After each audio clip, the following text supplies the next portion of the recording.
आज जो हम डिस्कस करने जा रहे हैं टॉपिक है हमारे पास इम्पीडेंस। तो सबसे पहली चीज़ हम देखेंगे what is mean by impedance, impedance से मुराद क्या है।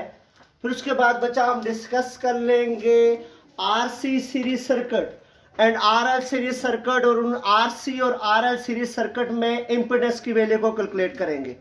लेकिन उससे पहले हमें पता होना चाहिए कि इम्पीडेंस है क्या, फिर जाहिर बात है उसको हमें कैलकुलेट करना पड़ेगा। तो सबसे पहली चीज हम देखेंगे what is mean by impedance. सबसे पहले हम चेक करेंगे कि इम्पीडेंस से मुराद क्या है। तो इम्पीडेंस की बात करें तो सिंपल ये कहता है कि total opposition offer by AC circuit is known as impedance. कि जो total opposition AC circuit offer करता है उस टोटल ऑपोजिशन को बेटा हम किसका नाम देते हैं, इम्पीडेंस का नाम देते हैं। मतलब क्या है बेटा, आपके पास एसी सर्किट में क्या आता है, रेजिस्टर, एसी सर्किट में क्या आता है, कैपेसिटर, एसी सर्किट में क्या आता है, इंडक्टर। तो sum of resistance, reactance of capacitor and reactance of inductor is known as impedance. कि टोटल जो रेजिस्टेंस है मुराद ये है कि reactance of capacitor, reactance of inductor, या आपके पास रेजिस्टेंस का जो सम होगा उसको किसका नाम देंगे, इम्पीडेंस का नाम देंगे। और इम्पीडेंस को मैथमेटिकली कैसे लिखेंगे बेटा, mathematically impedance is represented by z is equal to v root mean square over i root mean square. ये मैथमेटिकली जो होगा वो इम्पीडेंस क्या होगी, जैसे r is equal to v by i होता है तो इम्पीडेंस क्या होगी बेटा, v root mean square over i root mean square. अब ये जो v रूट मीन स्क्वायर और i रूट मीन स्क्वायर की वैल्यू हम किस में देखेंगे बेटा, आरसी सीरीज सर्किट में, और किस में देखेंगे बेटा, आरएल सीरीज सर्किट में देखेंगे। तो आ जाते हैं टॉपिक की तरफ। बहुत ही इंपॉर्टेंट टॉपिक है जो हम आज डिस्कस करेंगे। टेक्निकल लिहाज से भी इंपॉर्टेंट है, कैलकुलेशन के लिहाज से भी इंपॉर्टेंट है, और आप नए वे से बेटा क्या करेंगे, चीजों को डिस्कस करेंगे। तो आ जाते हैं, टॉपिक है हमारे पास आरसी सीरीज सर्किट। तो सबसे पहली चीज हम देखेंगे आरसी सीरीज सर्किट। बेसिकली पूरे टॉपिक का नाम है RC and RL series circuit. तो आरसी और आरएल सीरीज सर्किट में हम जो डिस्कस कर पाएंगे वो जस्ट आज ये डिस्कस कर पाएंगे बेटा, आरसी सीरीज सर्किट को डिस्कस कर सकेंगे। अब सबसे पहले जैसा कि हमने लिखना है तो सबसे पहली चीज हम क्या करेंगे, इसकी आउटलाइन ड्रा करेंगे। तो आउटलाइन इसकी कैसे ड्रा करेंगे, सबसे पहली चीज बच्चा हम देखेंगे डेफिनेशन, डिफाइन करेंगे आरसी सीरीज सर्किट को। डेफिनेशन के बाद बात करेंगे बच्चा इसकी सर्किट डायग्राम की, सर्किट डायग्राम बनाएंगे। सर्किट डायग्राम के बाद बच्चा जो प्रीवियस नॉलेज है जैसे हमने पीछे पढ़ा हुआ है उसके लिहाज से इस पे मिर्च मसाला डालेंगे, इसको एक्सप्लेन करेंगे बेटा। और एक्सप्लेन करने के बाद फिर बारी आ जाएगी बेटा इम्पीडेंस की। लेकिन इम्पीडेंस कैसे कैलकुलेट करेंगे, इम्पीडेंस थ्रू वेक्टर डायग्राम। और ये चीज हमारे लिए क्या है, इंपॉर्टेंट। इम्पीडेंस कैलकुलेट करेंगे वेक्टर डायग्राम से, और इम्पीडेंस कैलकुलेट करने के बाद फाइनली हमारे पास क्या होगा, फेज कैलकुलेट कर लेंगे। कि इससे पहले तो हम फेज की बात करते थे तो हम फेज भी देख लेंगे कि जो एंगल थीटा फेज है उसको भी बच्चा हम क्या कर लेंगे, डिस्कस कर लेंगे। तो हमने पहली चीजें आउटलाइन ड्रा की, हमने कहा पहले डेफिनेशन, डेफिनेशन के बाद सर्किट, सर्किट के बाद उस पे एक्सप्लेनेशन जो प्रीवियस नॉलेज से होगी। फिर हमने कहा इम्पीडेंस थ्रू वेक्टर डायग्राम, ये चीज हमारे लिए इंपॉर्टेंट है, ये वेक्टर, फिर उसी से फेज फाइंड कर लेंगे। देखिएगा पहले हम डिफाइन करते हैं। हमेशा की तरह जब भी हम साइंस को पढ़ते हैं तो आधी डेफिनेशन तो अगर हमें वर्डिंग वाइज मतलब पता हो आ जाती है, तो यहां पर भी वर्ड बता रहे हैं डेफिनेशन को। आरसी सीरीज सर्किट, इसको डिफाइन यूं कर लेंगे, आर से मुराद है रेजिस्टर, सी से मुराद है कैपेसिटर। तो डिफाइन यूं कर लेंगे कि when resistor and capacitor are attached in series combination and also tied with AC source, then this is known as RC series circuit। कि जब रेजिस्टर और कैपेसिटर सीरीज कॉम्बिनेशन में जुड़े हों और साथ में AC सोर्स के साथ अटैच हो तो उसको किसका नाम देंगे, RC सीरीज सर्किट का नाम देंगे। डेफिनेशन की बच्चा कि when resistor and capacitor are attached in series combination and attached with AC source, then this is known as RC series circuit। अब डेफिनेशन के बाद दूसरे नंबर पे हमने क्या कहा था, क्या करेंगे, सर्किट डायग्राम। तो हम सर्किट डायग्राम में यूं कहते हैं सर्किट डायग्राम बनाने जा रहा हूं बेटा। हमने कहा व्हेन रेजिस्टर एंड कैपेसिटर, तो मैं कहता हूं ये हमारे पास रेजिस्टर है R, ये कैपेसिटर है जिसकी कैपेसिटेंस है C, दोनों को सीरीज कॉम्बिनेशन में जोड़ा and attach with AC source. और किसके साथ अटैच किया बेटा? AC सोर्स के साथ। तो इसको बेटा हम किसका नाम देंगे? RC सीरीज सर्किट का नाम देंगे। दूसरे जो हमने स्टेप किया, हमने इसकी सर्किट डायग्राम बनाई, तो सर्किट डायग्राम में हमने कहा ये रेजिस्टर है, ये कैपेसिटर, इसको AC सोर्स के साथ जोड़ लिया तो ये क्या बन गया? RC सीरीज सर्किट बन गया। अब हमने एक्सप्लेन करना है बेटा, डिफाइन भी कर लिया, सर्किट डायग्राम भी बना लिया, आपने ऐसे करना है। अब एक्सप्लेन करेंगे बच्चा, एक्सप्लेन सारा प्रीवियस नॉलेज जैसे आपने पढ़ा हुआ है उसी वे से देखेगा। एक्सप्लेनेशन के लिए हम एक पैराग्राफ की फॉर्म में एक्सप्लेन करेंगे। आते हैं सारी चीजें, सुनिएगा। पहले कहता है सबसे पहले जहां से करंट निकलेगा, करंट सबसे पहले किस में जाएगा? रजिस्टर में। रजिस्टर के बाद किस में जाएगा? कैपेसिटर में। हम यूं कहेंगे एज वी नो दैट, अगर इससे पहले नहीं क्लास ली कोई मसला नहीं जानते तो कोई इशू नहीं है, लेकिन आज जानना चाहिए, पिछली ये हमने पढ़ा हुआ है। As we know that when alternating current is flowing through a resistor R, कि जब अल्टरनेटिंग करंट रजिस्टर R में से फ्लो करता है, then at in resistor phase of I and phase of V are same. हमने पढ़ा हुआ है कि जब अल्टरनेटिंग करंट रजिस्टर में से फ्लो करता है तो रजिस्टर में I और V का फेज क्या होता है? सेम होता है। I और V का फेज क्या होता है? सेम होता है। And according to Ohm law, potential at resistor is VR is equal to I root mean square into R। ये चीज करने के बाद फिर हम आ जाते हैं किस पे बेटा? कैपेसिटर पे। हम कहते हैं as when current is approaching at capacitor, in capacitor I is leading, I जो है वो क्या करता है? लीड करता है। And capacitor VC is lagging, VC क्या करता है? लैग करता है by the phase of I/2। ये पढ़ा हुआ है सारी चीजें। And according to Ohm law, VC is equal to I root mean square into XC, where XC is a reactance. XC क्या है बेटा? रिएक्टेंस। जैसे V is equal to IR होता है ना, तो इसमें R रेजिस्टेंस जो है कैपेसिटर में XC है, तो VC is equal to I root mean square into XC। इसको नाम देंगे क्वेश्चन नंबर 2 का, इसको नाम देंगे क्वेश्चन नंबर 1 का। सारी चीजें ऐसी हैं जो हमने क्या की पहले डिस्कस की हुई हैं। सुन लीजिएगा फिर, ताकि किसी को कोई मसला ना रहे। हमने सिंपल ये कहा जो पहले पढ़ा हुआ था, कोई ऐसी चीज नहीं जो इसे हमने दोबारा पढ़ रहे हो। हमने कहा सबसे पहले जाहिर सी बात है, करंट किस में जाएगा? रजिस्टर में। किस में जाएगा? तो हमने कहा as when current is approaching at resistor, in resistor phase of I and V are same.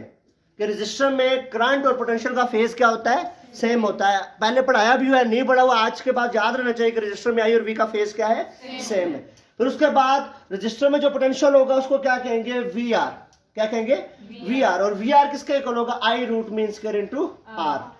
फिर उसके बाद हमने कहा कि जब करंट पहुंचेगा किसमें? कैपेसिटर में। किसमें पहुंचेगा? अब हम आ जाते हैं इंपेडेंस कैलकुलेट करते हैं। और इंपेडेंस कैसे कैलकुलेट करनी है? By using vector diagram. तो इंपेडेंस के लिए हम कहते हैं, हमें पता है V रूट मीन स्क्वायर और I root mean square impedance है, और वेक्टर डायग्राम से करनी है। तो हम कहते हैं सबसे पहले हमें पता है, जैसा कि हमने पढ़ा भी है, कि अगर हम बात करें रजिस्टर की, सबसे पहले हम किस में बात करें? रजिस्टर की। तो हमने पढ़ा हुआ है कि रजिस्टर में V और I का फेज क्या है? सेम। तो अगर हम बात करें रिप्रेजेंटेशन की वेक्टर की, तो हम कहते हैं same vector represent potential in register and also represent current in register. कहता है अगर हम रजिस्टर की बात करें तो रजिस्टर में चूंकि I और V का फेज क्या है? सेम, तो एक ही वेक्टर से हम रजिस्टर के पोटेंशियल को रिप्रेजेंट कर सकते हैं VR को, और एक ही पोटेंशियल से हम रजिस्टर में मौजूद करंट को भी क्या कर सकते हैं? रिप्रेजेंट कर सकते हैं। कहता है ये जो वेक्टर हमने बनाया अभी, ये रजिस्टर में मौजूद पोटेंशियल को भी क्या कर रहा है? रिप्रेजेंट कर रहा है। किसको?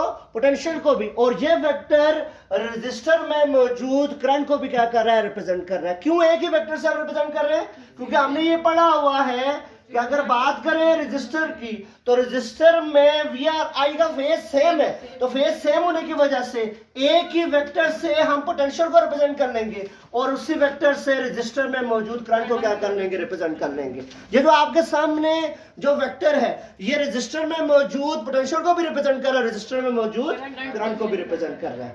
यहां तो कोई मसला? अब अगली बात करें, हमने ये पढ़ा है अगर हम बात करते हैं किसकी, कैपेसिटर की, तो हमने ये बात पढ़ी हुई है कि कैपेसिटर में आई लीड करता है, आई क्या करता है, लीड करता है, और कैपेसिटर में वी क्या करता है बेटा, लैग करता है।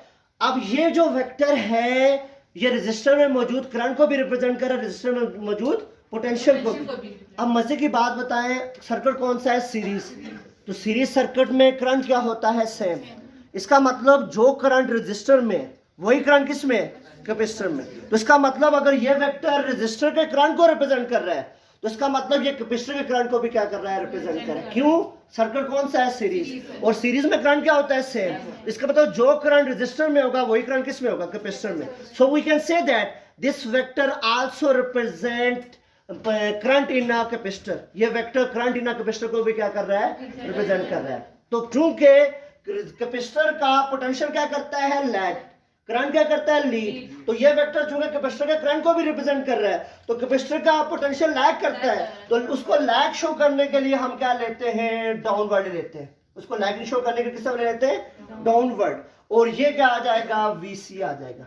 ये क्या आ जाएगा बेटा, वीसी। ये वेक्टर डायग्राम मैंने कहा था, इसी में आपने समझना है। हमने सिंपल कहा वेक्टर डायग्राम में, क्योंकि आरसी सर्किट है, तो हमने कहा पहला वेक्टर ऊपर बनाया, हमने कहा कि ये रेजिस्टर में मौजूद पोटेंशियल को भी रिप्रेजेंट करता है, रेजिस्टर में मौजूद करंट को भी, क्योंकि रेजिस्टर में आई और वी का फेस क्या है, सेम।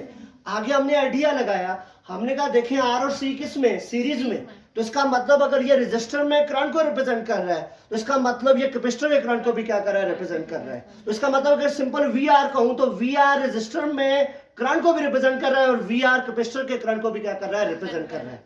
अब चूंकि कैपेसिटर का पोटेंशियल लैग कर रहा है, तो जो लैग कर रहा है तो इसको क्या ले लिया, डाउनवर्ड ले लिया। क्या कर ले लिया बेटा, डाउनवर्ड। ये शो कर रहा है किसको बेटा, लैगिंग को। किसको शो कर रहा है, कोई मसला तो नहीं बेटा, इसमें समझ आ गई। अब हमने कहा कि हम इसको वेक्टर फॉर्म से सॉल्व करते हैं, तो ये देखें वीसी इधर है, अगर इसको उठा के इधर ले आए तो इससे कोई फर्क नहीं पड़ेगा। तो मैंने इधर से वीसी को उठाता हूं, इधर ले आता हूं, तो वीसी को यहां से उठाया, ये आ गया आपके पास फॉर्म, ये यहां से वीसी ये आ गया,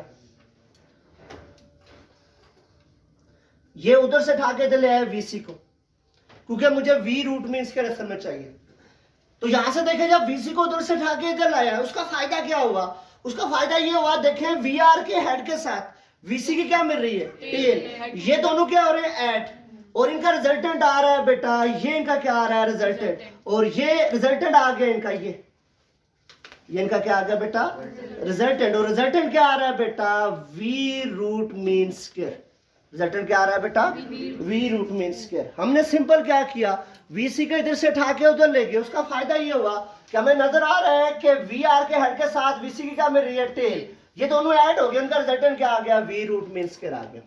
और इधर एंगल क्या बन रहा है, थीटा। क्या बन रहा है बेटा, थीटा। अब हमारे लिए कोई मसला नहीं रहा, अब इंपीडेंस आराम से क्या कर सकते हैं, कैलकुलेट कर सकते हैं। कैसे देखिएगा, हम इसको ट्राइंगल का नाम देते हैं, इसको नाम देते हैं पी का, इसको नाम देते हैं क्यू का, इसको नाम देते हैं बेटा आर का।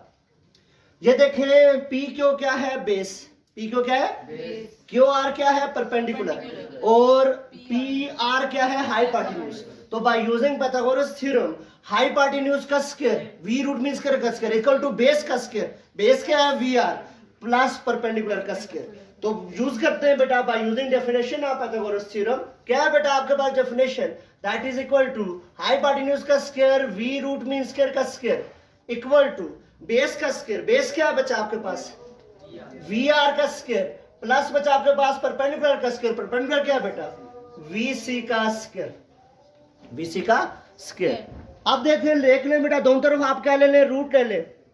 अब अगर दोनों तरफ आप रूट लेंगे तो क्या फॉर्म बन जाएगी पुत्र, V root mean square, root लिया, equal to root of V R का स्क्वायर प्लस वी सी का square. This is question number 1, V R का स्क्वायर प्लस वी सी का स्क्वायर। एज अभी हमने पढ़ा था बेटा कि वी आर क्या होती है, I root mean square into R. V C अभी पढ़ाया था, I root mean square into X C. मैंने कहा था बेटा वी आर की वैल्यू भी बताई हुई है, क्या है, I root mean square into R. V C की वैल्यू बताई है, क्या है बच्चे, I root mean square into X C. तो पुटिंग वैल्यूज, वैल्यू को पुट कर लेते हैं, तो क्या फॉर्म बनेगी, V root mean square equal to root of V R की जगह क्या लिख लूंगा बेटा मैं यहां से, I root mean square into R, और वीसी की जगह क्या लिखूंगा plus I root mean square into XC. यहां से देखें दोनों के साथ आई आ रहा है, तो आई को क्या ले सकता हूं बेटा मैं कॉमन, तो यहां से आई को जब मैं कॉमन लूंगा तो क्या फॉर्म बन जाएगी देखेंगे, आई को मैं जब कॉमन लूंगा तो V root mean square equal to root of I root mean square को लिया कॉमन इंटू आ गया बेटा किसका स्क्वायर बेटा, आर का स्क्वायर प्लस एक्स सी का स्क्वायर। बेटा ये आई स्क्वायर रूट के अंदर है, स्क्वायर है, तो ये क्या आ जाएगा बेटा आराम से बाहर आ जाएगा, तो क्या फॉर्म बन जाएगी पुत्र, यहां से देखेंगे मैं बता देता हूं यहां से, ये फॉर्म क्या बन जाएगी पुत्र, आई रूट मीन स्क्वायर बाहर आया तो फॉर्म बन जाएगी V root mean square equal to I root mean square into root of क्या आ जाएगा बेटा आर का स्क्वायर प्लस एक्स सी का स्क्वायर, आर का स्क्वायर प्लस एक्स सी का स्क्वायर। यहां से बेटा देखें आई रूट मीन स्क्वायर इधर मजे ले रहा है बेटा, मल्टीप्लाई इधर आकर क्या हो जाएगा डिवाइड, तो V root mean square over I root mean square equal to root of R का स्क्वायर प्लस एक्स सी का स्क्वायर। बता शुरू में बताया था इम्पीडेंस में V root mean square over I root mean square क्या है इम्पीडेंस, ये शुरू में बताया था। हम जानते हैं V root mean square over I root mean square है रूट ऑफ आर का स्क्वायर प्लस एक्स सी का स्क्वायर, और V root mean square over I root mean square ये इम्पीडेंस है, so impedance is equal to R का square plus X C का square. अब x सी की जगह हम वैल्यू पुट कर सकते हैं, तो Z is equal to R का स्क्वायर, एक्स सी हमारे पास क्या है 1 ओवर ओमेगा सी, तो 1 बाय ओमेगा सी का स्क्वायर, तो ये हमारे पास क्या आ जाती है इम्पीडेंस आ जाती है। फेज को तो ये देखें ये ट्रायंगल नजर आ रही है, हमेशा की तरह मैंने आपको बताया हुआ है जब भी हम बात करते हैं फेज की, तो फेज क्या होता है परपेंडिकुलर आवर बेस, मतलब tan ऑफ थीटा। फेज हमेशा किसके इक्वल होता है बेटा tan ऑफ थीटा। यहाँ परपेंडिकुलर क्या है VC, बेस क्या है बेटा VR, तो बेस फेज के लिए हम लगा लेंगे tan of theta, to find angle theta हम क्या करेंगे tan of theta is equal to perpendicular over base, तो परपेंडिकुलर क्या है बेटा tan of theta is equal to perpendicular आपके पास क्या है VC, बेस क्या है बच्चे आपके पास VR। यहां से देखें बेटा आपके पास tan of theta equal to VC क्या है I root mean square into XC, VR क्या है बच्चे I root mean square into R. यहां से ये क्या हो गया आई से शंकुनाथ हुआ, तो tan उधर जाकर इनवर्स हो गया, theta is equal to tan inverse of XC over R. ये क्या आ गई बेटा फेज आ गया। फेज के लिए क्या किया बच्चा हमने कहा वही ट्रायंगल ली जिसमें ये परपेंडिकुलर है, ये क्या है बेस, tan थीटा लगाया परपेंडिकुलर ओवर बेस, तो tan of theta is equal to VC over R। तो यहां से VC की जगह वैल्यू लिखी I root mean square into XC, VR की जगह वैल्यू लिखी I root mean square into R, cancel, तो theta is equal to tan inverse of XC divided by R। ये आपके पास क्या आ गया फेज।